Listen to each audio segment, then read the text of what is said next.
ವಚನ ಮಳೆಯಾಗಿ ಸುರಿಯುವುದು, ಸತ್ಯವಾಗಿ ಹರಳುವುದು. ಸತ್ಯ ಸತ್ಯವೇ, ಸತ್ಯ ಸತ್ಯವೇ, ಸತ್ಯ ಸತ್ಯವೇ. ಅಗಾಪೆ ಗಾಸ್ಪಲ್ ಮಿನಿಸ್ಟ್ರೀಸಿನ ಸತ್ಯಂ ಸತ್ಯವೇ ಅನ್ನುವಂಥ ಸುವಾರ್ಥ ಸಂದೇಶಕ್ಕೆ ನಿಮಗೆಲ್ಲರಿಗೂ ಸ್ವಾಗತ. ಸತ್ಯವೇ, ಸತ್ಯ ಸತ್ಯವೇ, ಸತ್ಯ ಸತ್ಯವೇ. ಪ್ರಿಯ ವೀಕ್ಷಕರೇ, ಕ್ರಿಸ್ತನ ನಾಮದಲ್ಲಿ ವಂದನೆಗಳು. ಪ್ರಿಯರೇ, ನೀವು ಶುಭವಾರ್ತೆ ಅಥವಾ ಗಾಸ್ಪಲ್ ಅನ್ನುವಂಥ ವಾರ್ತೆಗಳನ್ನು ಕೇಳಿರಬಹುದು ಕ್ರಿಶ್ಚಿಯನ್ ಕಮ್ಯುನಿಟಿಗಳಲ್ಲಿ. ಸುವಾರ್ತೆ ಅನ್ನುವಂಥ ಪದಗಳನ್ನು ಕೇಳಿರ್ತೀರಿ. ಮತ್ತಾಯ, ಮಾರ್ಕ, ಲೂಕ, ಯೋಹಾನ ಸುವಾರ್ತೆಗಳು ಎಂಬುದಾಗಿ ಕರೀತಾರೆ. ಈ ಸುವಾರ್ತೆ ಅನ್ನೋ ಪದನ ಬಿಡಿಸೋದಾದರೆ ಶುಭ ವಾರ್ತೆ, ಸುವಾರ್ತೆ ಅಂದರೆ ಶುಭ ವಾರ್ತೆ ಎಂಬುದಾಗಿ ಬಿಡಿಸಬಹುದು. ಸೊ ನಾನು ಹೇಳ್ತಾ ಇರುವಂಥ ಸಂದೇಶ ಇವತ್ತು ಏನಪ್ಪ ಅಂದರೆ, ಈ ವಾರ್ತೆ ಯಾಕೆ ಶುಭವಾಗಿದೆ? ಈ ಕ್ರೈಸ್ತರು ಹೇಳುವಂಥ ಈ ವಾರ್ತೆ ಇದೆಯಲ್ಲ, ಅಥವಾ ನಾನು ನಿಮಗೆ ತಿಳಿಸ್ತಾ ಇರುವಂಥ ವಾರ್ತೆ, ಶುಭ ವಾರ್ತೆ ಅಂತ ಏನು ಯೇಸುವಿನ ಬಗ್ಗೆ, ಆತನ ಜನನ, ಆತನ ಮರಣ, ಆತನ ಹೂನುಡಿಕೆ, ಪುನರುತ್ಥಾನಗಳ ಬಗ್ಗೆ ಇರೋ ಸಂದೇಶ ಏನಿದೆಯಲ್ಲ, ಇದು ಯಾಕೆ ಶುಭ ಆಗತ್ತೆ ಅನ್ನೋದ್ರನ್ನೇ ನಾನು ನಿಮ್ಮೊಟ್ಟಿಗೆ ಸ್ವಲ್ಪ ಹೊತ್ತು ಹಂಚ್ಕೊಳಕ್ಕಿದ್ದೇನೆ. ತಾಳ್ಮೆಯಿಂದ ನೀವು ನನ್ನೊಟ್ಟಿಗೆ ಕಾದುಕೊಳ್ಳ್ರಿ. ಮೊದಲನೇ ಕಾರಣ, ಈ ಶುಭ ವಾರ್ತೆಯಲ್ಲಿ ಶುಭ ಯಾಕೆ ಅಂತ ಹೇಳಿದ್ರೆ, ದೇವರೇ ನಮ್ಮ ಪರವಾಗಿ ಕೆಲವು ಕಾರ್ಯಗಳನ್ನು ತಾನು ಮಾಡಿದ್ದಾರೆ, ಅದಕ್ಕಾಗಿ ಅದು ಶುಭವಾಗತ್ತೆ.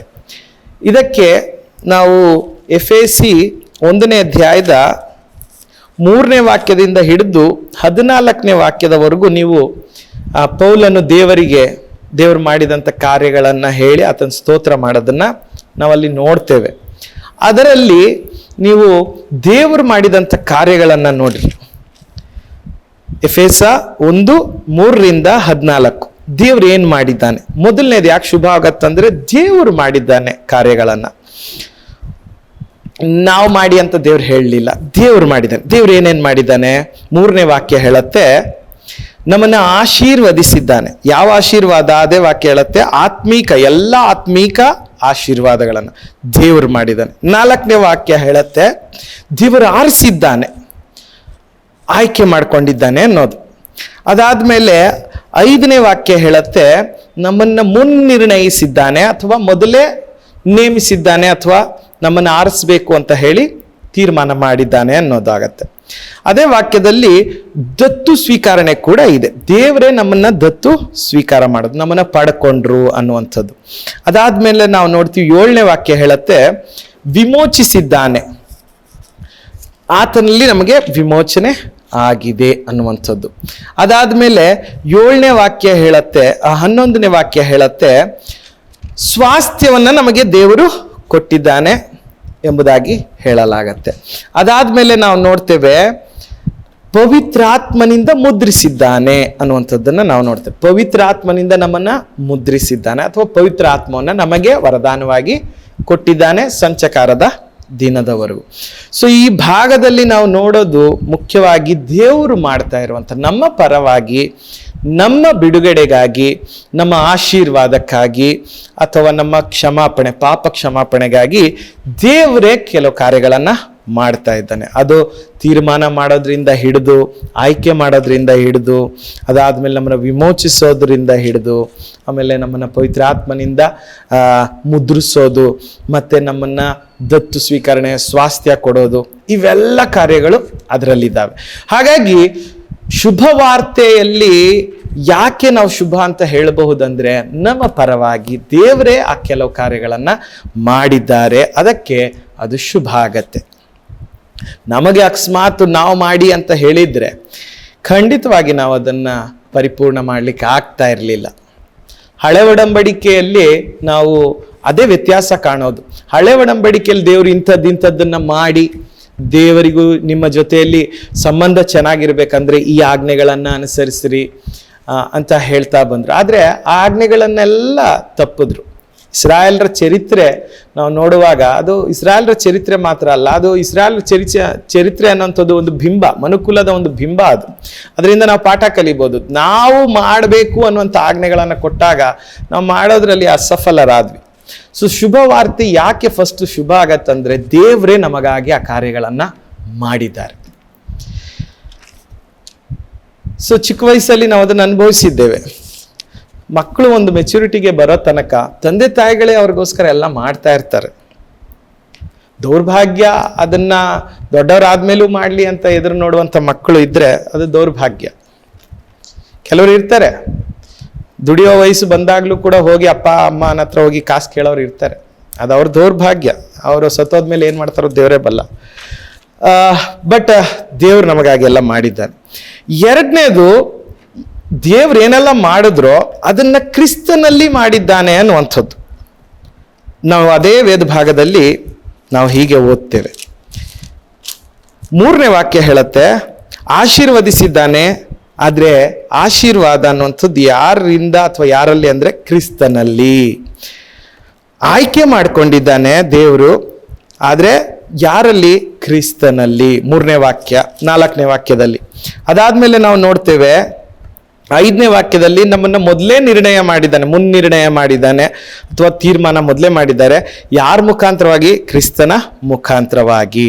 ಅದಾದ್ಮೇಲೆ 7ನೇ ವಾಕ್ಯದಲ್ಲಿ ನೋಡ್ತೀವಿ ವಿಮೋಚನೆ ಯಾರಲ್ಲಿ? ಕ್ರಿಸ್ತನಲ್ಲಿ. ಅದಾದ್ಮೇಲೆ ನಾವು ನೋಡ್ತೇವೆ 11ನೇ ವಾಕ್ಯ. ಅದು ಕೂಡ ನಾವು ನೋಡೋದಾದ್ರೆ ಸ್ವಾಸ್ಥ್ಯವನ್ನ ನಾವು ಏನ್ ಪಡೆದಿದ್ದೀವೋ, ಏನ್ ಆಶೀರ್ವಾದಗಳನ್ನ ನಾವು ಪಡೆದಿದ್ದೀವೋ ಅದು ಯಾರಲ್ಲಿ? ಕ್ರಿಸ್ತನಲ್ಲಿ. 13ನೇ ವಾಕ್ಯ ಏನ್ ಹೇಳತ್ತೆ ಅಂತ ಹೇಳಿದ್ರೆ ರಕ್ಷಣೆಯ ಸುವಾರ್ತೆ ಏನಿದೆಯೋ ಅದು ಕೂಡ ಕ್ರಿಸ್ತನಲ್ಲಿಯೇ ನಮಗೆ ಲಭ್ಯವಾಗಿರುವಂಥದ್ದು. ನಾವು ಆತನಲ್ಲಿಯೇ ನಂಬಿಕೆ ಇಟ್ಟಿರೋದು, ಆತನಲ್ಲಿಯೇ ನಮ್ಮ ನಂಬಿಕೆ ಇರೋದು. ಸೊ ಆತನಲ್ಲಿ ನಂಬಿಕೆ ಇಡುವಾಗ್ಲೂ ಕೂಡ ಆತನಲ್ಲಿ ನಂಬಿಕೆ ಇಟ್ಟಿದ್ರಿಂದ ನಾವು ಪವಿತ್ರ ಆತ್ಮನ ಮುದ್ರೆಯನ್ನ ನಾವು ಹೊಂದಿದ್ದೇವೆ. ಅದು ಕೂಡ ಆತನಲ್ಲಿ ನಂಬಿಕೆ ಇಡುವಾಗ. ಸೊ ಹಾಗಾಗಿ ದೇವರು ಏನೆಲ್ಲ ಕಾರ್ಯಗಳನ್ನ ಮಾಡಿದ್ರೋ ಅದನ್ನ ಕ್ರಿಸ್ತನಲ್ಲಿ ಅದನ್ನ ನೆರವೇರಿಸಿದ್ರು, ಕ್ರಿಸ್ತನಲ್ಲಿ ಅದನ್ನ ನೆರವೇರಿಸಿದ್ರು. ಈಗ ಉದಾಹರಣೆಗೆ ಇದನ್ನ ಅರ್ಥ ಮಾಡ್ಕೊಳ್ಬೇಕಂದ್ರೆ ನಾವು ಏನೇ ಒಂದು ಸಾಮಾನು ಸಾಗಿಸ್ಬೇಕಾದ್ರೆ ಒಂದು ಗಾಡಿ ಬೇಕಾಗತ್ತೆ. ಸೊ ಒಂದು ಗಾಡಿಯ ಲೆಕ್ಕದಲ್ಲಿ ತಗೊಳ್ಳೋದಾದ್ರೆ ಏನೇ ದೇವರು ಮಾಡಿದ್ರು ಅದನ್ನ ನಮಗೆ ತಲುಪಿಸೋದ್ರಲ್ಲಿ ಆತನ ಕ್ರಿಸ್ತನನ್ನ ಮಧ್ಯವರ್ತಿಯಾಗಿ ಇಟ್ಟಿದ್ದಾನೆ ಅನ್ನುವಂಥದ್ದು ಅದರಲ್ಲಿ ನಮಗೆ ಅರ್ಥ ಆಗ್ತದೆ. ಅದಕ್ಕಾಗಿ ತಿಮೋತಿಯಲ್ಲಿ ಒಂದು ವಾಕ್ಯ ಹೀಗಿದೆ, ದೇವರು ಒಬ್ಬನೇ, ದೇವರಿಗೂ ಮನುಷ್ಯನಿಗೂ ಮಧ್ಯಸ್ಥನು ಒಬ್ಬನೇ. ಸೊ ಹಾಗಾಗಿ ದೇವರು ಏನೆಲ್ಲ ಮಾಡ್ತಾರೋ ಅದನ್ನೆಲ್ಲ ಯಾರ ಮುಖಾಂತರವಾಗಿ ಯಾರಲ್ಲಿ ನೆರವೇರಿಸ್ತಾರಂದ್ರೆ ಕ್ರಿಸ್ತನಲ್ಲಿಯೇ ನೆರವೇರಿಸ್ತಾರೆ. ಸೊ ಅದಕ್ಕೆ ಯೇಸು ಸ್ವಾಮಿ ಕೂಡ ಹೇಳಿದ್ರು ಶಿಷ್ಯರಿಗೆ, ನನ್ನನ್ನು ಬಿಟ್ಟು ನೀವೇನೂ ಮಾಡೋಕ್ಕಾಗೋದಿಲ್ಲ. ಹೇಗೆ ಒಂದು ಕೊಂಬೆ ಆ ಗಿಡದ ಜೊತೆಯಲ್ಲಿ ಇದ್ದಾಗ ಮಾತ್ರವೇ ಅದು ಫಲ ಬಿಡ್ಲಿಕ್ಕೆ ಸಾಧ್ಯ, ಕಾಯಿ ಬಿಡ್ಲಿಕ್ಕೆ ಸಾಧ್ಯ, ಎಲೆ ಬಿಡ್ಲಿಕ್ಕೆ ಸಾಧ್ಯ. ಕೊಂಬೆ ಬೇರಿನೊಂದಿಗೋ ಅಥವಾ ಕಾಂಡದೊಟ್ಟಿಗೆ ಒಂದು ಸಂಬಂಧ ಇಲ್ಲದೇ ಇದ್ದರೆ ಅದು ಯಾವುದೇ ಕಾರಣಕ್ಕೂ ಅದು ಜೀವ ಇಲ್ಲದೇನೆ ಇರ್ತದೆ. ಹಾಗಾಗಿ ದೇವರು ನಮ್ಮ ಜೀವಿತದಲ್ಲಿ ಕ್ರಿಸ್ತನಿಲ್ಲದೇನೆ ಏನೂ ಮಾಡಿಲ್ಲ. ಕ್ರಿಸ್ತನಿಗೆ ಮುಖ್ಯವಾದಂಥ ಒಂದು ಪಾತ್ರವನ್ನು ಕೊಟ್ಟು, ಮುಖ್ಯವಾದಂಥ ಒಂದು ಸ್ಥಾನವನ್ನು ಕೊಟ್ಟು ಕ್ರಿಸ್ತನಲ್ಲಿ ನೆರವೇರಿಸಿದ್ದಾನೆ ಅನ್ನೋಂಥದ್ದು ನಾವು ಅರ್ಥ ಮಾಡ್ಕೊಳ್ಬೇಕು. ನಮ್ಮನ್ನು ಯಾಕಪ್ಪ ಮಧ್ಯವರ್ತಿಯಾಗಿ ದೇವರು ಆಯ್ಕೆ ಮಾಡಿಕೊಳ್ಳಿಲ್ಲ ಅಂದರೆ ನಾವು ಅಸಮರ್ಥರು, ಅಶಕ್ತರು ಮತ್ತು ಅಭಕ್ತರು ನಾವಾಗಿದ್ವಿ. ನಾವು ಹುಟ್ಟಿನಿಂದಲೂ ದ್ರೋಹಿಗಳಾಗಿದ್ದೀವಿ. ಅಲ್ಲಿದ್ದ ಮೇಲೆ ಪರಿಶುದ್ಧವಾದಂಥ ಕಾರ್ಯಗಳು ನಮ್ಮ ಕೈಲಿ ಆಗೋದಿಲ್ಲ. ನಾವು ಪಾಪಿಗಳು, ಪಾಪದ ಪರಿಹಾರ ನಾವೇ ತಂದುಕೊಳ್ಳಿಕ್ಕೆ ಸಾಧ್ಯ ಆಗೋದಿಲ್ಲ. ಈಗ ಉದಾಹರಣೆಗೆ ಕೋರ್ಟಲ್ಲಿ ನೀವು ಬೇಲನ್ನ ನೀವು ಅಪ್ಲೈ ಮಾಡುವಾಗ ನಿಮಗಾಗಿ ನೀವೇ ಬೇಲ್ ಕೊಡ್ಲಿಕ್ಕೆ ಸಾಧ್ಯ ಆಗೋದಿಲ್ಲ. ನಿಮ್ಗೆ ಎಷ್ಟೇ ಎಕರೆ ಜಮೀನು ಇರಬಹುದು, ಆಸ್ತಿ ಇರಬಹುದು, ಎಷ್ಟೇ ಹಣ ಇರಬಹುದು, ಬಟ್ ಬೇಲ್ ನಿಮಗೆ ಇನ್ನೊಬ್ಬ ಕೊಡಬೇಕು, ಬೇರೊಬ್ಬ ಬಂದು ಕೊಡಬೇಕು ನಿಮ್ಗೆ ಬೇಲ್. ಅದೇ ರೀತಿಯಲ್ಲಿ ನಾವು ಅಸಮರ್ಥರು, ನಾವು ಪಾಪಿಗಳು, ದೇವರ ಕೋಪಕ್ಕೆ ಯೋಗ್ಯರೇ ಹೊರತು ದೇವರ ಆ ಒಂದು ಕ್ಷಮಾಪಣೆ ಹೊಂದೋದಕ್ಕೆ ನಾವು ಏನೂ ಮಾಡ್ಕೊಳಕ್ಕಾಗೋದಿಲ್ಲ. ಆ ಟೈಮಲ್ಲಿಯೇ ದೇವರು ನಮಗೆ ಕ್ರಿಸ್ತನನ್ನು ಕೊಟ್ಟಿದ್ದು, ನಮಗೆ ಆತನನ್ನು ರಕ್ಷಕನಾಗಿ ಮಧ್ಯವರ್ತಿಯಾಗಿ ಕೊಟ್ಟಿದ್ದು. ಆತನು ದೇವರಾಗಿಯೂ ಸಂಪೂರ್ಣ ಮನುಷ್ಯನಾಗಿ ಸಂಪೂರ್ಣ ದೇವರಾಗಿ ಆತನ ಮಧ್ಯವರ್ತಿಯಾಗಿ ನಮಗಿದ್ದ. ಅದೊಂದು ದೊಡ್ಡ ಆಶೀರ್ವಾದ. ಸೊ ಹಾಗಾಗಿ ನಮ್ಗೆ ಏನೇ ದೇವರು ಮಾಡಿದ್ರು ಅದು ಕ್ರಿಸ್ತನಲ್ಲಿಯೇ ಮಾಡಿದ್ರು. ಕ್ರಿಸ್ತನ್ ಇಲ್ಲದೇನೆ ಕ್ರೈಸ್ತತ್ವ ಇಲ್ಲವೇ ಇಲ್ಲ. ಅದಕ್ಕೆ ಕ್ರಿಸ್ಟಿಯನ್ಸ್ ಅಂತಾರೆ, ಯಾಕಂದ್ರೆ ಕ್ರಿಸ್ತನೇ ಅಲ್ಲಿ ಕೇಂದ್ರ ಬಿಂದು. ಇವಾಗ ಕ್ರಿಸ್ತನನ್ನ ಪಕ್ಕಕ್ಕೆ ಹಾಕಿ ಕ್ರೈಸ್ತತ್ವ ಹೋಗುವಂಥ ಪ್ರಯತ್ನ ಮಾಡ್ತಾ ಇದೆ. ಬಟ್ ಕ್ರಿಸ್ತನ್ ಇಲ್ಲದೆ ಕ್ರೈಸ್ತತ್ವ ಇಲ್ಲವೇ ಇಲ್ಲ. ಏನೇ ಇದ್ರೂ ಕೂಡ ಕ್ರಿಸ್ತನ ಮುಖಾಂತರವಾಗಿಯೇ ಇರಬೇಕು. ದೇವರು ಕೂಡ ಹಾಗೆ ಇಟ್ಟಿದ್ದಾನೆ, ಕ್ರಿಸ್ತನಿಗೆ ಮಹಿಮೆ ಉಂಟಾಗಬೇಕು ಅನ್ನೋಂಥ. ಸೊ ಶುಭವಾರ್ತೆ ಯಾಕೆ ಶುಭ ಆಗಿದೆ ಅಂತ ಹೇಳಿದ್ರೆ, ದೇವರು ನಮ್ಮ ಪರವಾಗಿ ಮಾಡಿದ್ದಾನೆ, ಅದು ಕ್ರಿಸ್ತನಲ್ಲಿ ಆತನು ನೆರವೇರಿಸಿದ್ದಾನೆ. ಖಂಡಿತ ನಮ್ಮನ್ನ ಬಿಟ್ಟಿದ್ರೆ ನಿಮ್ಮನ್ನ ನೀವೇ ರಕ್ಷಿಸ್ಕೊಳ್ಳಿ ಅಂತ ಹೇಳಿದ್ರೆ ಖಂಡಿತ ನಾವು ಯಾರು ರಕ್ಷಣೆ ಹೊಂದ್ಕೊಳ್ಳೋಕೆ ಆಗ್ತಾ ಇರಲಿಲ್ಲ. ಸೊ ಪ್ರಿಯರೇ, ಸೊ ಶುಭವಾರ್ತೆ 2 ಕಾರಣ ನಾನು ತಿಳಿಸಿದ್ದೇನೆ ಯಾಕೆ ಶುಭವಾಗಿದೆ. 1, ದೇವರು ಕಾರ್ಯಗಳನ್ನು ಮಾಡಿದ್ದಾನೆ. 2ನೇದು, ಆ ಕಾರ್ಯಗಳೆಲ್ಲ ಕ್ರಿಸ್ತನಲ್ಲಿ ಮಾಡಿದ್ದಾನೆ. 3ನೇದು, ಸಂಪೂರ್ಣವಾಗಿ ದೇವರೇ ಆ ಕಾರ್ಯಗಳನ್ನು ನೆರವೇರಿಸಿದ್ದಾನೆ. ಮೊದಲು ಹೇಳಿದ್ರಿ ನೀವು ದೇವರು ಮಾಡಿದ್ದಾನೆ, ಮತ್ತೆ ಸಂಪೂರ್ಣವಾಗಿ ದೇವರು ಮಾಡಿದ್ರಿ, ಇದೇನು ವ್ಯತ್ಯಾಸ ಅಂತ ನೀವು ಕೇಳಬಹುದು. ಏನು ವ್ಯತ್ಯಾಸ ಅಂತ ಹೇಳಿದ್ರೆ, ಎಫೆಸ 2ನೇ ಅಧ್ಯಾಯದ 1ನೇ ವಾಕ್ಯ, ಎಫೆಸ 2:1 ಹೀಗೆ ಹೇಳಲಾಗ್ತದೆ, ದ್ರೋಹಗಳ ನಿಮಿತ್ತವಾಗಿ ಸತ್ತವರಾಗಿದ್ರಿ, ಅಥವಾ ಅಕ್ರಮಗಳ ನಿಮಿತ್ತವಾಗಿ ನೀವು ಸತ್ತವರಾಗಿದ್ರಿ. ಸೊ ಸತ್ತವರಾದಂಥ ನಾವುಗಳು ಯಾವ್ದ್ರಿಂದ ಸತ್ತಿರೋದಂತೆ? ಅಲ್ಲಿ ದ್ರೋಹಗಳು ಅಥವಾ ನಾವು ಅಕ್ರಮಗಳು, ನಾವು ದೇವರ ವಿರುದ್ಧವಾಗಿ ಮಾಡಿದಂಥ ಪಾಪಗಳು. ಸೊ ಇದರಿಂದ ಸತ್ತವರಾಗಿದ್ದೀವಿ. ನಾವು ಹುಷಾರ್ ತಪ್ಪಿದಂಥವ್ರೇನಲ್ಲ. ಅಲ್ಲಿ ವಾಕ್ಯ ಸ್ಪಷ್ಟವಾಗಿ ಹೇಳ್ತದೆ, ಸತ್ತವರಾಗಿದ್ದೀವಿ. ಸತ್ತವರಂದ್ರೆ ಏನರ್ಥ? ಅರ್ಥ, ಸತ್ತವನ ಹತ್ರ ಹೋಗಿ ನೀವು ಹೆದರ್ಕೊಳ್ಳೋ ಅವಶ್ಯಕತೆನೇ ಇಲ್ಲ. ಯಾಕಂದ್ರೆ ಸತ್ತವನು ನಿಮ್ಮ ಪರ್ಸನ್ನ ಕದಿಯೋದಿಲ್ಲ, ನಿಮ್ಮ ನೆಮ್ಮದಿಯನ್ನು ಅವನು ಹಾಳು ಮಾಡಕ್ ಸಾಧ್ಯ ಇಲ್ಲ. ಅಥವಾ ಸಾಯದೇ ಇರುವಂಥ ವ್ಯಕ್ತಿಯನ್ನ ನೋಡಿ ಹೆದರ್ಕೊಳ್ತಾರೆ, ಅಯ್ಯೋ ನಮ್ಮ ದುಡ್ಡು ಕದೀತಾರೆ, ಅವ್ರೇನೋ ಮಾಡ್ತಾರೆ ಅಂತ ಹೇಳಿ. ಬಟ್ ಸತ್ತವನ ಹತ್ರ ಹೋಗಿ ಧೈರ್ಯವಾಗಿ ಹೋಗಿ ನಿಂತ್ಕೊಂಡು ಅವ್ನ ಮಕ ನೋಡ್ಕೊಂಡು ನೆಮ್ಮದಿಯಾಗಿ ಹೊರಗೆ ಬರ್ತಾರೆ. ಯಾಕಂದ್ರೆ ಸತ್ತವನು ಅವನೇನು ಕಸ್ಕೊಳ್ಳಲಿಕ್ಕೆ ಸಾಧ್ಯವಿಲ್ಲ. ಸೊ ಆ ಸ್ಥಿತಿ ನಮ್ಮದಾಗಿತ್ತು ಪ್ರಿಯರೇ, ನಮ್ಮದಾಗಿತ್ತು ಅನ್ನೋಂಥದ್ದು ನಾವು ಜ್ಞಾಪಕ ಮಾಡ್ಕೊಳ್ಬೇಕು. ಕೆಲವರು ಇಲ್ಲ ನಾವು ಹುಷಾರಿಲ್ದವರಾಗಿದ್ದೀವಿ, ನಾವು ಸಿಕ್ಕಾಗಿದ್ವಿ. ಇಲ್ಲ ಪ್ರಿಯರೇ, ನಾವು ಅಕ್ರಮಗಳ ನಿಮಿತ್ತವಾಗಿ, ದ್ರೋಹಗಳ ನಿಮಿತ್ತವಾಗಿ ಸತ್ತವರಾಗಿದ್ದೀವಿ. ಅಂದ್ರೆ ಏನು ಅರ್ಥ? ಟೋಟಲಿ ಸಂಪೂರ್ಣವಾಗಿ ದೇವರಿಂದ ಬೇರ್ಪಟ್ಟು, ದೇವರ ಜೀವವನ್ನ ಅರಿಯದೇನೆ, ದೇವರ ಆತ್ಮೀಕವಾದಂಥ ಯಾವುದೇ ರೀತಿಯಾದಂಥ ವಿಷಯಗಳಿಗೆ ಸ್ಪಂದಿಸುವಂಥ ಒಂದು ಸ್ವಭಾವವೇ, ಒಂದು ಮನೋಸ್ಥಿತಿನೇ ಇಲ್ಲದವರು ನಾವಾಗಿದ್ದೀವಿ. ಸೊ ಅಲ್ಲಿ ದೇವ್ರ ಕೆಲಸ ಮಾಡಿದ್ರು. ಏನು ಮಾಡಿದ್ರು? ದೇವರು ತನ್ನ ಜೀವವನ್ನು ಕೊಟ್ಟರು. ಅದನ್ನು ನಾವು ಆತ್ಮೀಕ ಹುಟ್ಟು ಅಥವಾ ಏನು ನಾವು ಹೇಳ್ತೀವಿ ಹೊಸದಾಗಿ ಹುಟ್ಟುವಂಥದ್ದು, ಮರು ಹುಟ್ಟುವಂಥದ್ದು ಅನ್ನುವಂಥ ಸಂಗತಿಗಳು ಅಲ್ಲಿ ಬರ್ತವೆ. ಪವಿತ್ರಾತ್ಮನಿಂದ ದೇವರು ತನ್ನ ಸ್ವಭಾವವನ್ನು, ತನ್ನ ಜೀವವನ್ನು ನಮ್ಮಲ್ಲಿ ದಯಪಾಲಿಸಿದನು. ಕೊರಿಂಥದಲ್ಲಿ ಒಂದು ಮಾತಿದೆ, ಆತ್ಮೀಕನಲ್ಲದೆ ಇರುವಂಥವನಿಗೆ ಯಾವ ದೇವರ ವಿಷಯಗಳು ಅರ್ಥನೇ ಆಗೋದಿಲ್ಲ. ಅವನಿಗೆ ಏನಪ್ಪ ಇದು ಹುಚ್ಚುತನದ ಮಾತಾಗಿದೆ ಎಂಬುದಾಗಿ ಕೆಲವ್ರಿಗೆ ಅನ್ನಿಸ್ತದೆ. ಆತ್ಮೀಕತೆಯ ಒಂದು ಜೀವವೇ ಇಲ್ಲದೆ ಇರುವಾಗ, ಆ ಕಾರ್ಯವೇ ನಡೀದೇ ಇರುವಾಗ ಖಂಡಿತವಾಗಿ ಶಿಲುಬೆಯ ಮಾತು ಅನೇಕರಿಗೆ ಹುಚ್ಚು ಮಾತಂತೇನೆ ತೋರಿಸ್ತದೆ. ಕೆಲವರು ನನ್ನ ಮಾತನ್ನ ಕೇಳ್ತಾ ಇರುವಂಥವ್ರಿಗೆ ಏನು ಇವರು ದೇವರು ಅಂತಾರೆ, ದೇವ್ರು ಮಾಡಿದ್ದಾರೆ ಅಂತಾರೆ, ಕ್ರಿಸ್ತನಲ್ಲಿ ಮಾಡಿದ್ದಾರೆ, ಪರಲೋಕ ಅಂತಾರೆ, ನರಕ ಅಂತಾರೆ, ನಾವು ಪರಿಶುದ್ಧವಾಗಿ ಜೀವಿಸ್ಬೇಕು ಅಂತಾರೆ. ಸೊ ಕೆಲವ್ರಿಗೆ ಇವೆಲ್ಲ ಹುಚ್ಚು ಮಾತು. ಕೆಲವ್ರು ಹೇಳ್ತಾರೆ, ಖಂಡಿತವಾಗಿ ಹೇಳ್ತಾರೆ, ನಾವು ಸ್ವತಂತ್ರವಾಗಿ ಬದುಕಬೇಕು, ನಾವು ನಮ್ಮ ಮೇಲೆ ಕಾಲ ಮೇಲೆ ನಾವು ನಿಂತ್ಕೊಳ್ಬೇಕು, ಸ್ವರ್ಗ ನರಕ ಯಾರು ಕಂಡಿದ್ದಾರೆ, ನಮ್ಮ ಇಷ್ಟದ ಹಾಗೆ ನಾವು ಬದುಕಬೇಕು, ದುಡಿಬೇಕು, ತಿನ್ನಬೇಕು, ಮಜಾ ಮಾಡಬೇಕು ಅಂತ ಇರ್ತಾರೆ. ಪ್ರಿಯರೇ, ಖಂಡಿತ ಆತನು ಪ್ರಪಂಚಿಕನು, ಆತನ ಆತ್ಮಿಕನಲ್ಲ, ಆತನಿಗೆ ಇದ್ಯಾವುದು ಅರ್ಥ ಆಗಲ್ಲ. ಎಲ್ಲಿಯವರೆಗೆ ದೇವರು ಈ ಸತ್ತಂತ ಸ್ಥಿತಿಯಲ್ಲಿರುವಂಥವನಿಗೆ ದೇವರು ಜೀವವನ್ನ ತನ್ನ ಆತ್ಮನ ಮುಖಾಂತರವಾಗಿ ದಯಪಾಲಿಸೋದಿಲ್ವೋ ಖಂಡಿತವಾಗಿ ಯಾವುದು ಕಾರ್ಯಗಳ ಅರ್ಥ ಆಗಲ್ಲ. ಸೊ ಸತ್ತಂತ ನಾವುಗಳು ನಮಗಾಗಿ ನಾವು ಏನೂ ಮಾಡ್ಕೊಳ್ಳಕ್ಕೆ ಆಗದೇ ಇರುವಂಥ ಸ್ಥಿತಿಯಲ್ಲಿ ದೇವರೇ ಸಂಪೂರ್ಣವಾಗಿ ಎಲ್ಲ ಕಾರ್ಯವನ್ನ ಮಾಡಿದ್ದಾನೆ. ಅದೇ ನಾವು ಹೇಳ್ತಾ ಇರುವಂಥದ್ದು, ಸತ್ತಂತ ಸ್ಥಿತಿಯಲ್ಲಿದ್ದಂಥ ನಾವುಗಳು ದೇವರು ಸಂಪೂರ್ಣವಾಗಿ ನಮಗಾಗಿ ಎಲ್ಲ ಕಾರ್ಯವನ್ನ ಮಾಡಿದ್ದಾನೆ, ನಮ್ಮ ಪರವಾಗಿ ಮಾಡಿದ್ದಾನೆ. ಉದಾಹರಣೆಗೆ ಇನ್ನೊಂದು ಉದಾಹರಣೆ ಕೊಡ್ಲಿಕ್ಕೆ ಇಷ್ಟಪಡ್ತೇನೆ. ಉದಾಹರಣೆಗೆ ಒಂದು ಟೇಬಲ್ ಇದೆ ನಮ್ಮ ಮುಂದೆ, ಅದರಲ್ಲಿ ಧೂಳು ಹಿಡಿದಿದೆ. ಟೇಬಲ್ ತಾನೇ ತನ್ನ ಧೂಳನ್ನು ಒರೆಸ್ಕೊಳ್ಳಿಕ್ಕೆ ಸಾಧ್ಯವಿಲ್ಲ. ಸೊ ಹೊರಗಿನಿಂದ ಒಬ್ಬ ವ್ಯಕ್ತಿ ಬಂದು ಅಥವಾ ಹೊರಗಿನಿಂದ ಯಾರೇ ಬಂದು ಅದನ್ನ ಕ್ಲೀನ್ ಮಾಡಿದೆ ಹೊರತು ಅದು ಕ್ಲೀನ್ ಆಗೋದಿಲ್ಲ. ಹಾಗೆ ಸತ್ತಂಥವರು, ಉದಾಹರಣೆಗೆ ಬೈಬಲಲ್ಲಿ ನಾವು ನೋಡ್ತೇವೆ, ಲಾಜರ್ನು ಸತ್ತು ಹೋಗಿರ್ತಾನೆ. ಸತ್ತು ಹೋದಂಥ ಲಾಜರನು 4 ದಿನ ಆಗಿರ್ತದೆ. ಆಗ ಯೇಸು ಸ್ವಾಮಿ ತೆಗಿರಿ ಆ ಒಂದು ಗುಹೆಯಲ್ಲಿ ಇಟ್ಟಿರ್ತಾರೆ, ಸಮಾಧಿಯಲ್ಲಿ ಇಟ್ಟಿರ್ತಾರೆ. ಅವತ್ತು ಗುಹೆ ಮಾಡಿ ಅದು ಕೊರೆದು ಅದರಲ್ಲಿ ಇಟ್ಟಿರ್ತಾರೆ. ತೆಗಿರಿ ಆ ಬಾಗಿಲನ್ನ ಅಂತ ಕೇಳ್ತಾರೆ. ವಾಸನೆ ಬರುತ್ತೆ ಅಂತ ಹೇಳ್ತಾರೆ. ಸೊ ಯೇಸು ಸ್ವಾಮಿ ಹೇಳ್ತಾನೆ, ತೆಗಿರಿ ನೀವು ಅಂತಾರೆ. ಆಗ ಸತ್ತ ಸ್ಥಿತಿಯಲ್ಲಿದ್ದ ಅವನಿಗೆ ಯಾವ ಚಲನೆ ಇಲ್ಲ, ಅವನ ಶರೀರ ಅನ್ನುವಂಥದ್ದು ಕೊಳೆತು ಹೋಗ್ತಾ ಇತ್ತು. ಆದರೆ ಯೇಸು ಸ್ವಾಮಿ ಒಂದು ಮಾತಿಂದ ಲಾಜರ್ನೇ ಎದ್ದು ಹೊರಕ್ಕೆ ಬಾ ಎಂಬುದಾಗಿ ಕರೆದಾಗ ಲಾಜರ್ನ ಎದ್ದು ಬಂದ. ಸೊ ಈ ಜೀವ ದೇವರು ಕೊಟ್ಟದ, ಆ ಮಾತು ಜೀವ ಕೊಡ್ತು. ಯೇಸುವಿನ ಮಾತಲ್ಲಿ ಜೀವವಿದೆ. ನಾವು ಯಾರಿಗೂ ಹಂಗೆ ಹೇಳಲಿಕ್ಕೆ ಸಾಧ್ಯ ಇಲ್ಲ. ಎದ್ದು ಬಾ ಅಂತ ಹೇಳಿದ್ರೆ ಖಂಡಿತವಾಗಿ ಎದ್ದು ಬಾ ದಿನ ಬೆಳಗ್ಗೆ ಹೇಳ್ತಾ ಇದ್ರು, ಅವನು ಎದ್ದು ಬರಲ್ಲ, ಸತ್ತವನು. ಬಟ್ ದೇವರಾಗಿದ್ದಂಥ ಯೇಸು ಆ ಮಾತು ಹೇಳುವಾಗ ಅವನಲ್ಲಿ ಜೀವ ಅನ್ನುವಂಥದ್ದು ಬಂತು.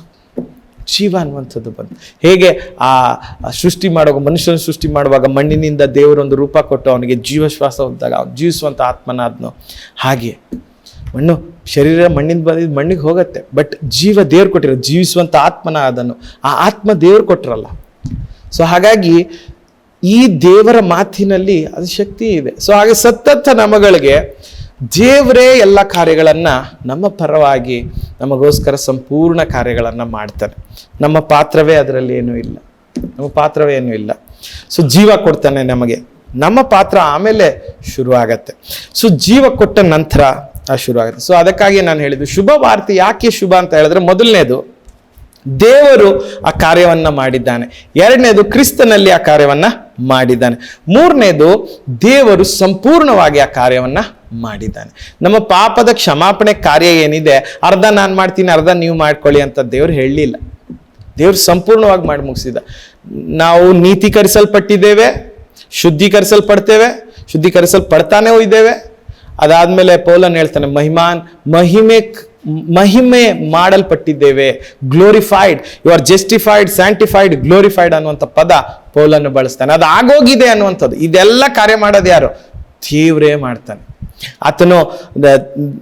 ಆತನು ನಾವು ನೋಡ್ತೀವಿ, ಅಬ್ರಹಾಮನಿಗೆ ವಾಗ್ದಾನ ಮಾಡೋದಲ್ಲ, ಆ ವಾಗ್ದಾನ ಹೊಂದುವ ಹಾಗೆ ಯೋಗ್ಯರನ್ನಾಗಿ ಕೂಡ ಅವನನ್ನು ಮಾಡ್ತಾನೆ.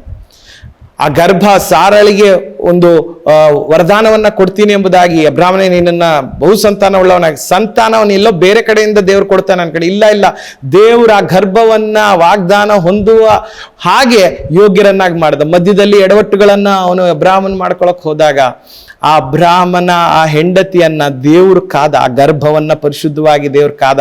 ಅದರಲ್ಲಿ ಇಸಾಕನು ಹುಟ್ಟೋದಕ್ಕೋಸ್ಕರನೇ ದೇವ್ರು ಕಾದ. ವಾಗ್ದಾನ ಮಾಡುವಂಥವನು ಅದನ್ನು ಸುಮ್ಮನೆ ಬಿಡೋದಿಲ್ಲ, ವಾಗ್ದಾನ ಒಂದು ಹಾಗೆ ಯೋಗ್ಯನಾಗಿ ಕೂಡ ಮಾಡ್ತಾನೆ. ಸೊ ಯಾರು ನಮ್ಮನ್ನ ಕರೆದನೋ ಆ ಕರೆದಾತನು ನಮ್ಮನ್ನ ನೀತಿವಂತರನ್ನಾಗಿ ಮಾಡ್ದ, ನಮ್ಮನ್ನ ಶುದ್ಧರನ್ನಾಗಿ ಮಾಡ್ದ, ನಮ್ಮನ್ನ ಮಹಿಮೆಗೆ ಯೋಗ್ಯರಾಗಿ ಮಾಡಿದ್ದಾನೆ. Justified, sanctified and you are glorified. So ದೇವರು ಇದನ್ನ ಸಂಪೂರ್ಣವಾಗಿ ಮಾಡಿದ್ದಾನೆ. ಪರಲೋಕಕ್ಕೆ ಯೋಗ್ಯರನ್ನಾಗಿ ನಮ್ಮನ್ನ ಮಾಡುವಂಥವನೇ ಆತನು. ನಮ್ಮ ಸ್ವಂತ ಶಕ್ತಿ ಮೇಲೆ ಪರಿಶುದ್ಧನಾಗಿ ನಾನು ಬದುಕ್ತೀನಿ ಅಂದ್ರೆ ಇಲ್ಲ, ಅದಾಗೋದಿಲ್ಲ. ಪ್ರಾಮಾಣಿಕರಿದ್ರೆ ಖಂಡಿತವಾಗಿ ನೀವು ಹೇಳ್ತೀರಾ, ಹೌದು ನನ್ನ ಕೈಲಿ ಆಗೋದಿಲ್ಲ, ಇದು ದೇವರ ಶಕ್ತಿ. ಪೌಲನೇ ಹೇಳ್ತಾನೆ, ಕ್ರಿಸ್ತನಲ್ಲಿ ಇದ್ದುಕೊಂಡು ನಾನು ಎಲ್ಲದಕ್ಕೂ ಶಕ್ತನಾಗಿದ್ದೇನೆ. ಕ್ರಿಸ್ತನ್ ಇಲ್ಲದೆ ಇದ್ರೆ ಆಗೋದಿಲ್ಲ. ನಮ್ಮ ಸ್ವಂತ ಶಕ್ತಿಯಲ್ಲಿ ನಾವು ಮಾಡಲಿಕ್ಕೆ ದೇವರು ನಮಗಾಗಿ ಮಾಡಿದ್ದಾನೆ ಸಂಪೂರ್ಣವಾಗಿ. ಈ ಭೂಮಿಯಿಂದ ಹಿಡಿದು ಪರಲೋಕ ಸೇರೋ ತನಕ ದೇವರು ಸಂಪೂರ್ಣವಾಗಿ ಕೆಲಸಗಳನ್ನು ಮಾಡೋಂಥನಾಗಿದೆ. ಸೊ ಪ್ರಿಯರೇ, ಅದಕ್ಕಾಗಿ ಅದು ಶುಭ ವಾರ್ತೆಯಾಗಿದೆ. ನಾಲ್ಕನೇದಾಗಿ ಯಾಕೆ ಶುಭ ಅಂತ ಹೇಳೋದಾದ್ರೆ, ದೇವರು ನಮ್ಮ ಮುಖ್ಯವಾದಂಥ ಅಥವಾ ನಮ್ಮ ಜೀವಿತದಲ್ಲಿ ಮೂಲವಾದಂಥ ಸಮಸ್ಯೆಯನ್ನ ಆತನು ಬಗೆಹರಿಸಿದ್ದಾನೆ. ಮೂಲವಾದಂಥ ಸಮಸ್ಯೆ, ರೋಗ ಮೂಲವಾದ ಸಮಸ್ಯೆನ ಇಲ್ಲ ಪ್ರಿಯರೇ. ಬಡತನ ಮೂಲವಾದ ಸಮಸ್ಯೆನ ಇಲ್ಲ. ಅಥವಾ ಕೊರತೆ ಅಥವಾ ಸ್ವಾಭಾವಿಕ ಪರ್ಸನಾಲಿಟಿ ಅಲ್ಲಿರುವಂಥ ದೋಷಗಳು, ವೀಕ್ನೆಸ್ಗಳು ನಮ್ಮ ಸಮಸ್ಯೆನ ಇಲ್ಲ. ಬಡತನ ಸಮಸ್ಯೆ ಅಲ್ಲ, ರೋಗ ಸಮಸ್ಯೆ ಅಲ್ಲ, ಅಥವಾ ನಮ್ಮ ವೀಕ್ನೆಸ್ಗಳು ನಮ್ಮ ಸಮಸ್ಯೆ ಅಲ್ಲ, ನಮ್ಮ ಕೊರತೆ ನಮ್ಮ ಸಮಸ್ಯೆ ಅಲ್ಲ, ಅಥವಾ ಜ್ಞಾನದ ಕೊರತೆಯೋ ಯಾವುದೇ ಆಗಿರಬಹುದು, ಅದು ನಮ್ಮ ಸಮಸ್ಯೆ ಅಲ್ಲ. ನಮ್ಮ ಸ್ವಭಾವದಲ್ಲಿ ಇರುವಂಥ ವಿಕೆಡ್ನೆಸ್ ಅಂತೀವಲ್ಲ, ಅದು ನಮ್ಮ ಸಮಸ್ಯೆ ಅಲ್ಲ. ಬಟ್ ಸಮಸ್ಯೆ, ಮೂಲಭೂತವಾದಂಥ ಸಮಸ್ಯೆ ಯಾವುದು? ಇಟ್ ಈಸ್ ಸಿನ್, ಪಾಪ. ದೇವರ ವಿರುದ್ಧವಾದಂಥ ಒಂದು ದಂಗೆಯ ಒಂದು ಸ್ವಭಾವ ಇದೆ. ದೇವರ ವಿರುದ್ಧವಾಗಿ ಮಾಡಿದಂಥ ಕ್ರಿಯೆ ಒಂದಿದೆ, ಅದನ್ನೇ ಪಾಪ ಎಂಬುದಾಗಿ ಹೇಳ್ತೇವೆ. ಸೊ ಈ ಪಾಪ ಅನ್ನುವಂಥದ್ದು ಬೇರೆ ಇದ್ದ ಹಾಗೆ. ಪಾಪ ಅನ್ನುವಂಥದ್ದು ಬೇರಿದ್ದ ಹಾಗೆ. ಬೇರು ಸರಿ ಹೋದ್ರೆ ಕಾಂಡನೂ ಸರಿ ಹೋಗತ್ತೆ, ಎಲೆನೂ ಸರಿ ಹೋಗತ್ತೆ, ಅದಾದ್ಮೇಲೆ ಆ ಕಾಯಿ ಸರಿ ಹೋಗತ್ತೆ, ಕೆಲಸನೂ ಆಗತ್ತೆ. ಸೊ ಕಾಂಡ ಬೇರು ಸರಿ ಆಗ್ಲಿಲ್ಲ ಅಂತ ಹೇಳಿದ್ರೆ ಯಾವುದು ಕೂಡ ಸರಿ ಬರೋದಿಲ್ಲ. ಸೊ ದೇವರು ಮನುಷ್ಯನ ಮೂಲವಾದಂಥ ಸಮಸ್ಯೆಯನ್ನ ಬಗೆಹರಿಸುವಂತ ಕೆಲಸ ಮಾಡ್ತಾರೆ. ಅದ್ಯಾವುದಂದ್ರೆ ಈ ಪಾಪದ ಸಮಸ್ಯೆ. ಎಲ್ಲರೂ ಪಾಪ ಮಾಡಿ ದೇವರ ಮಹಿಮೆಯನ್ನು ಹೊಂದದೆ ಹೋದ್ರು. ಪಾಪ ಅನ್ನುವಂಥದ್ದು ಇಲ್ಲದೆ ಇದ್ರೆ ಆ ಮಹಿಮೆ ನಮಗೆ ದೊರೆತಿರೋದು. ಮೊದಲು ಆದಾಮನು ದೇವರ ಮಹಿಮೆಯಲ್ಲಿ, ದೇವರ ಅನ್ಯೋನ್ಯತೆಯಲ್ಲಿ ಇದ್ದನು. ಆ ಮಹಿಮೆ ಅವನನ್ನ ಆವರಿಸಿತ್ತು, ದೇವರು ಮಾತನಾಡ್ತಾ ಇದ್ರು. ಆದ್ರೆ ಯಾವಾಗ ಈ ಪಾಪ ಅನ್ನುವಂಥದ್ದು ಪ್ರವೇಶಿಸ್ತೋ ಅವನ ಜೀವಿತದಲ್ಲಿ ಸಮಸ್ಯೆ ಅನ್ನುವಂಥದ್ದು. ಸೊ ಮೂಲಭೂತವಾದಂಥ ಮನುಕುಲದ ಸಮಸ್ಯೆ, ಅವನಿಗೆ ಕೆಲವು ಏನು ಹೇಳ್ತೀವಿ ನಾವು ಬೇಸಿಕ್ ನೀಡ್ಸ್ ಅಂತೀವೋ ಅದೆಲ್ಲ ಸಮಸ್ಯೆ. ರೋಗದ ಸಮಸ್ಯೆನೂ ಅಲ್ಲ, ಹಣದ ಸಮಸ್ಯೆನೂ ಅಲ್ಲ, ಫ್ಯಾಮಿಲಿ ಸಮಸ್ಯೆಗಳಲ್ಲ. ಮೂಲವಾದಂಥ ಸಮಸ್ಯೆ ಇಟ್ ಈಸ್ ಸಿನ್ ಅಥವಾ ಪಾಪ. ಪಾಪ ಅನ್ನುವಂಥದ್ದು ಮೂಲಭೂತವಾದಂಥ ಸಮಸ್ಯೆ, ಈ ಮನುಕುಲ ಸಮಸ್ಯೆ. ಪಾಪದಿಂದಲೇ ಸಕಲ ಸಮಸ್ಯೆಗಳು ಈ ಭೂಮಿಗೆ ಕಾಲಿಟ್ಟವು. ಭೂಮಿ ಶಪಿಸಲ್ಪಡೋದಕ್ಕೆ ಕಾರಣ ಮನುಷ್ಯನ ಪಾಪ. ಮನುಷ್ಯನು ಬೆವರು ಸುರಿಸಬೇಕಾದಂಥ ಸ್ಥಿತಿ ಬರೋದಕ್ಕೆ ಕಾರಣ ಅವನ ಪಾಪ. ಮನುಷ್ಯನು ಇವತ್ತು ಪರಿವಾರವನ್ನ ತನ್ನ ಹೆಗಲ ಮೇಲೆ ಹೊತ್ಕೊಂಡು ನಡಿಬೇಕು ಅನ್ನುವಂಥ ಭಾರದ ಸ್ಥಿತಿ, ದುಡಿಬೇಕು ಅನ್ನುವಂಥ ಭಾರದ ಸ್ಥಿತಿ ಬಂದಿರುವಂಥದ್ದು ಪಾಪ. ರೋಗ ಬಂದಿರೋದಕ್ಕೂ ಪಾಪ ಕಾರಣ, ಮರಣ ಬಂದಿರೋದಕ್ಕೂ ಪಾಪ ಕಾರಣ, ದೇವರಿಂದ ಆಗ್ಲಿರೋದಕ್ಕೆ ಪಾಪ ಕಾರಣ. So God has dealt with sin. ದೇವರು ಮೂಲಭೂತವಾದಂಥ ಈ ಸಮಸ್ಯೆಯನ್ನ ಆತನು ಇದನ್ನ ಹ್ಯಾಂಡಲ್ ಮಾಡೋದಕ್ಕೆ ಮುಂದಾಗ್ತಾನೆ. ಸೊ ಹಾಗಾಗಿ ಶುಭ ವಾರ್ತೆ ಶುಭ ಆಗೋದು ಯಾಕೆ? ಈ ಪಾಪದ ಪ್ರಯಾಸ ಏನಿದೆ, ಪಾಪದ ಮೂಲಭೂತ ಸಮಸ್ಯೆ ಏನಿದೆ, ದೇವರು ಅದನ್ನ ಬಗೆಹರಿಸಿದ್ದಾನೆ. ಇದು ಬಗೆಹರಿದೇ ಇದ್ರೆ ಯಾವುದು ಬಗೆಹರಿತಿರ್ಲಿಲ್ಲ. ಸೊ ಅದಕ್ಕೆ ಪ್ರಿಯರೇ, ಮರಣವನ್ನ ಜಯಿಸಿ ಯೇಸು ಸ್ವಾಮಿ ಬಂದ್ರು. ಪರಲೋಕದಲ್ಲಿ ಈ ಭೂಮಿ ಸಂಪೂರ್ಣವಾಗಿ ಒಂದು ದಿನ ಬಗೆಹರಿಯುವಂಥ ಸ್ಥಿತಿಗೆ, ಒಂದು ನೂತನ ಆಗುವಂಥ ಸ್ಥಿತಿ ಬರ್ತದೆ. ನಮ್ಮ ಶರೀರ ನೂತನ ಆಗುವಂಥ ಸ್ಥಿತಿ ಬರ್ತದೆ. ಪುನರುತ್ಥಾನ ಎಂಬುದಾಗಿ ಕರಿತೀವಿ ನಾವು ಅದನ್ನ. ಮಣ್ಣಿಗೆ ಹೋದಂಥ ಶರೀರವನ್ನ ಮತ್ತೆ ಮರಳಿ ದೇವರು ರೂಪಿಸಿ ರೂಪ ಆಗುವಂತೆ ಮಾಡಿ, ಪರಲೋಕದಲ್ಲಿರುವಂಥ ಯೇಸು ಕ್ರಿಸ್ತನ ನಂಬಿದಂಥ ಆತ್ಮಗಳು ಬಂದು ಸೇರಿ ಅವರು ಪರಲೋಕದಲ್ಲಿ ಸೇರಿಸಲ್ಪಡ್ತಾರೆ, ಕ್ರಿಸ್ತನೊಂದಿಗೆ ಇರ್ತಾರೆ. ಆದರೆ ಯೇಸುಸ್ವಾಮಿ ನಮ್ಮದೇ ಇರುವಂಥ ಶರೀರಗಳು ನಿತ್ಯ ನರಕಕ್ಕೆ ಹೋಗ್ತವೆ. ಸೊ ದೇವರು ಈ ಪಾಪದ ವಿಷಯದಲ್ಲಿ ಆತನ ಆ ಸಮಸ್ಯೆಯನ್ನು ಬಗೆಹರಿಸುವಂಥ ಕೆಲಸವನ್ನು ಮಾಡಿದ. ಅದಕ್ಕಾಗಿ ಪಾಪದ ಶಿಕ್ಷೆಯನ್ನ, ಆ ಮರಣದ ಶಿಕ್ಷೆಯನ್ನ ಯೇಸು ಮೇಲೆ ಹೊರಿಸಿದ್ರು. ಯೇಸು ಸ್ವಾಮಿ ಶಿಕ್ಷೆ ತೆಗೆದುಕೊಂಡ್ರು, ಸತ್ತವರ ಒಳಗಿಂದ ಎದ್ದು ಬಂದ್ರು. ಆ ಮರಣ ಅನ್ನುವಂಥದ್ದನ್ನ ಸೋಲಿಸಿ ಯೇಸು ಸ್ವಾಮಿ ಪುನರುತ್ಥಾನ ಆಗಿ 3ನೇ ದಿನ ಎದ್ದು ಬಂದ. ಇವತ್ತು ಪರಲೋಕದಲ್ಲಿದ್ದಾನೆ. ಯಾರು ಯೇಸು ಸ್ವಾಮಿಯನ್ನ ನಂಬುತ್ತಾರೋ ಅವರಿಗೆ ಪಾಪದ ಕ್ಷಮಾಪಣೆ ಉಂಟಾಗ್ತದೆ. ಸೊ ಶುಭ ವಾರ್ತೆ ಶುಭ ಆಗೋದು ಇದಕ್ಕಾಗಿ. ಕಾರಣ ನಾವು ನಮ್ಮ ರಕ್ಷಣೆಗಾಗಿ ಏನು ಮಾಡಲಿಲ್ಲ, ದೇವರು ಮಾಡಿದ್ರು. ಕ್ರಿಸ್ತನಲ್ಲಿ ಅದನ್ನ ನೆರವೇರಿಸಿದ್ರು, ನಮ್ಮನ್ನ ಮಧ್ಯಸ್ಥರಾಗಿ ಇಟ್ಕೊಳ್ಳಿಲ್ಲ ದೇವರು. 3ನೇದಾಗಿ ಅದನ್ನ ಸಂಪೂರ್ಣವಾಗಿ ದೇವರೇ ಮಾಡಿದ್ರು ಅನ್ನುವಂಥದ್ದು. 4ನೇದು, ನಮ್ಮ ಮೂಲಭೂತವಾದಂಥ ಸಮಸ್ಯೆ ಏನಿದೆ, ಪಾಪದ ಸಮಸ್ಯೆ ಏನಿದೆ, ದೇವರ ವಿರುದ್ಧವಾಗಿ ದಂಗೆ ಏಳುವಂಥ ಸಮಸ್ಯೆ ಏನಿದೆ, ಅದನ್ನ ದೇವರು ಬಗೆಹರಿಸಿಕೊಟ್ರು, ಅದನ್ನ ಪರಿಹರಿಸಿಕೊಟ್ರು. ಇನ್ನು ನಾವು ಮಾಡಬೇಕಾಗಿರೋದೇನು? ದೇವರು ಮಾಡಿದ ಕಾರ್ಯವನ್ನ ನಾವು ಅಂಗೀಕರಿಸಿಕೊಳ್ಳಬೇಕು, ಆತನನ್ನು ಸ್ತುತಿಸಬೇಕು, ಅಂಗೀಕರಿಸಿ ಆತನನ್ನು ಆರಾಧಿಸಬೇಕು. ಪ್ರಿಯರೇ, ಈ ಸಮಯದಲ್ಲಿ ನಿಮ್ಮೊಟ್ಟಿಗೆ ನಾನೊಂದು ಮಾತು ಹೇಳೋದಾದ್ರೆ, ನಾವು ದೇವರಲ್ಲಿ ಸಂತೋಷ ಪಡ್ಬೋದು. ಫಿಲಿಪಿಯಲ್ಲಿ ಹೇಳುವ ಪ್ರಕಾರ ಕರ್ತನಲ್ಲಿ ಸಂತೋಷ ಪಡ್ರಿ. ದೇವರಲ್ಲಿ ಸಂತೋಷ ಪಡೋದಕ್ಕೆ ಕಾರಣ, ಶುಭವಾರ್ತೆ ಶುಭವಾಗೋದಕ್ಕೆ ಕಾರಣ ಈ 4 ಕಾರಣಗಳು. ಒಂದು, ದೇವರು ಮಾಡಿದ್ರು. ಅದಾದ್ಮೇಲೆ ದೇವರು ಕ್ರಿಸ್ತನಲ್ಲಿ ಮಾಡಿದ್ರು, ಅದನ್ನ ಸಂಪೂರ್ಣವಾಗಿ ಮಾಡಿದ್ರು. ಮೂಲಭೂತವಾದಂಥ ಸಮಸ್ಯೆಯನ್ನು ಬಗೆಹರಿಸೋದ್ರಲ್ಲಿ ದೇವರು ಮುಂದಾದ್ರು. ಪ್ರಿಯರೇ, ಹಾಗಾಗಿ ನಾವು ದೇವರನ್ನ ಮಹಿಮೆ ಪಡಿಸೋಣ. ಡಾಕ್ಟ್ರು ರೋಗ ವಾಸಿ ಮಾಡಬಹುದು, ಸತ್ತೋಗ ಜೀವ ತಂದು ಕೊಡಕ್ಕೆ ಸಾಧ್ಯ ಇಲ್ಲ. ಸಾಲನ ಇನ್ನೊಬ್ಬರು ನಿಮಗೆ ಹಣ ಕೊಡಲಿಕ್ಕೆ ಹೋಗಬಹುದು, ಆದರೆ ಅವರು ನಿಮ್ಮನ್ನ ಸಾಲ ಕೊಡೋನಾಗಿ ನಿಮ್ಮನ್ನು ಮಾಡಲಿಕ್ಕೆ ಸಾಧ್ಯ ಇಲ್ಲ. ಪ್ರಿಯರೇ, ನಿಮ್ಮ ಕೊರತೆಗಳು ನೀಗಿಸೋದು, ನಿಮ್ಮನ್ನ ಉದ್ಧಾರ ಮಾಡುವಂಥದ್ದು ದೇವರಾಗಿದ್ದಾನೆ. ನಿಮಗೆ ಜೀವ ಕೊಡೋನು ದೇವರಾಗಿದ್ದಾನೆ. ಪರಲೋಕವನ್ನು ನಿಮಗೆ ಕೊಡೋದ್ರಲ್ಲಿ ದೇವರು ಸಂತೃಪ್ತಿ, ಪರಲೋಕದ ಆಶೀರ್ವಾದಗಳಿಂದ ನಿಮ್ಮನ್ನು ತುಂಬಿಸೋನಾಗಿದ್ದಾನೆ. ಹಾಗಿದ್ದ ಮೇಲೆ ಈ ಶುಭ ವಾರ್ತೆ ಯಾಕೆ ಶುಭ ಆಯಿತು ಎಂಬುದಾಗಿ ನೀವು ಅರ್ಥ ಮಾಡಿಕೊಂಡ್ರಿ ಎಂಬುದಾಗಿ ನಾನು ಭಾವಿಸ್ತೇನೆ. ಕ್ರಿಸ್ತನಲ್ಲಿ ಇದನ್ನೆಲ್ಲ ಆತನು ಮಾಡಿದ್ದಾನೆ. ಸೊ ಆ ಕ್ರಿಸ್ತನ ಕಾರ್ಯಗಳನ್ನು ನೀವು ಗಮನಿಸೋದಕ್ಕೆ ಇನ್ನು ಮೇಲೆ ಪ್ರಯತ್ನ ಮಾಡಿರಿ. ದೇವ್ರು ಏನೆಲ್ಲ ಮಾಡಿದ್ರು ಅದನ್ನು ಗಮನಿಸಿರಿ. ಈ ಪಾಪದ ವಿಷಯದಲ್ಲಿ ದೇವ್ರು ಏನು ಮಾಡಿದ್ರು ಗಮನಿಸಿರಿ. ದೇವರು ಸಂಪೂರ್ಣವಾಗಿ ಮಾಡಿದ್ದನು. ದೇವರ ವಾಕ್ಯ ಹೇಳ್ತದೆ, ನಮ್ಮ ಪಾಪದ ಬಗೆಹರಿಸುವಿಕೆ ಕಾರ್ಯವನ್ನು ಒಂದೇ ಸಲ ಆತನು ಮಾಡಿದ್ದಾನೆ. ಮಾಡಿದ್ದಾನೆ, ಒಂದ್ಸಲಿ ಮಾಡಿ ಅದನ್ನು ಮುಗಿಸ್ಬಿಟ್ಟಿದ್ದಾನೆ, ಮತ್ತೆ ಮತ್ತೆ ಅದನ್ನು ಮಾಡುವಂಥ ಅವಶ್ಯಕತೆನೇ ಇಲ್ಲ ಎಂಬುದಾಗಿ. ಸೊ ಹಾಗಾಗಿ ದೇವರಲ್ಲಿ ನಾವು ಸಂತೋಷ ಪಡೋಣ. ಸತ್ಯಗಳನ್ನು ತಿಳಿದೇ ಇರುವಂಥವರು ವಾಕ್ಯ ನಿಮಗೆ ಲಭ್ಯವಾದಲ್ಲಿ ಓದಿ ಅದನ್ನು ಗ್ರಹಿಸೋದಕ್ಕೆ ದೇವರ ಹತ್ರನೇ ಪ್ರಾರ್ಥನೆ ಮಾಡಿರಿ. ಈ ಸಮಯದಲ್ಲಿ ನಾನು ನಿಮಗೆ ಪ್ರಾರ್ಥನೆ ಮಾಡ್ತೇನೆ. ಖಂಡಿತವಾಗಿ ದೇವರು ನಮಗೆ ನಮ್ಮ ಜೀವಿತದಲ್ಲಿ ಶುಭವಾರ್ತೆ ಕೊಟ್ಟಿರೋದಕ್ಕಾಗಿ ಸ್ತೋತ್ರ. ಅದು ಯಾಕೆ ಶುಭ ಆಯಿತು ಎಂಬುದಾಗಿ ನಾನು ಹೇಳ್ತಾ ಬಂದೆ. ನಿಮಗಾಗಿ ನಾನು ಪ್ರಾರ್ಥನೆ ಮಾಡ್ತೇನೆ.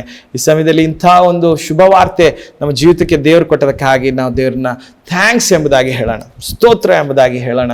ಆತನ ನಮ್ಮ ಪರವಾಗಿ ಕೆಲಸವನ್ನೆಲ್ಲ ಮಾಡಿದಕ್ಕಾಗಿ ಆತನಿಗೆ ಉಪಕಾರವನ್ನು ಸಲ್ಲಿಸೋಣ ಪ್ರಿಯರೇ. ಹಾಗೆ ಆ ಶುಭವಾರ್ತೆ ಆಗಿರುವಂಥ ಯೇಸುವೆ ಶುಭವಾರ್ತೆ, ಆ ಶುಭವಾರ್ತೆ ಯೇಸುವಿನಲ್ಲಿ ಮಾಡಿದಂತೆಲ್ಲ ಕಾರ್ಯವನ್ನು ನಾವು ಸ್ವೀಕಾರ ಮಾಡಿಕೊಳ್ಳೋಣ.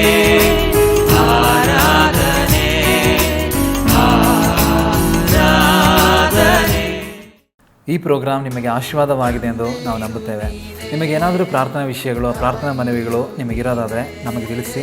ನಾವು ನಿಮಗೆ ಪ್ರಾರ್ಥಿಸ್ತೇವೆ. ನೀವು ನಮ್ಮನ್ನು ಭೇಟಿ ಮಾಡಬೇಕಾದ್ರೆ ಸತ್ಯಂ ಸತ್ಯವೇ ಅಗಾಪೆ ಗಾಸ್ಪಲ್ ಮಿನಿಸ್ಟ್ರೀಸ್, ಮತ್ತಿಕೆರೆ, ಬೆಂಗಳೂರು 54 ಈ ಅಡ್ರೆಸ್ನಲ್ಲಿ ನೀವು ನಮ್ಮನ್ನು ಭೇಟಿ ಮಾಡಬಹುದು.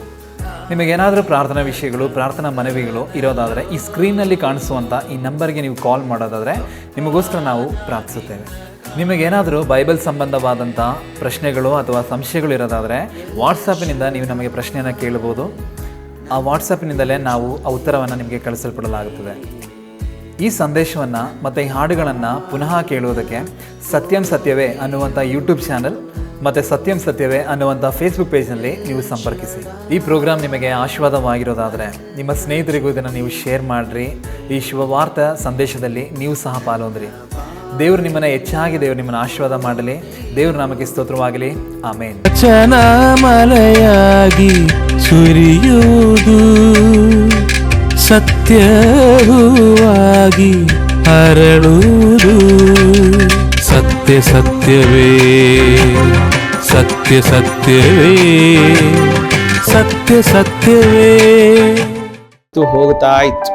ಆದರೆ ಯೇಸು ಸ್ವಾಮಿ ಒಂದು ಮಾತಿಂದ ಲಾಜರ್ನೇ ಎದ್ದು ಹೊರಕ್ಕೆ ಬಾ ಎಂಬುದಾಗಿ ಕರೆದಾಗ ಲಾಜರ್ನ ಎದ್ದು ಬಂದ. ಸೊ ಈ ಜೀವ ದೇವರು ಕೊಟ್ಟದ, ಆ ಮಾತು ಜೀವ ಕೊಡ್ತು. ಯೇಸುವಿನ ಮಾತಲ್ಲಿ ಜೀವವಿದೆ. ನಾವು ಯಾರಿಗೂ ಹಂಗೆ ಹೇಳಲಿಕ್ಕೆ ಸಾಧ್ಯ ಇಲ್ಲ. ಎದ್ದು ಬಾ ಅಂತ ಹೇಳಿದ್ರು. ಖಂಡಿತವಾಗಿ ಎದ್ದು ಬಾ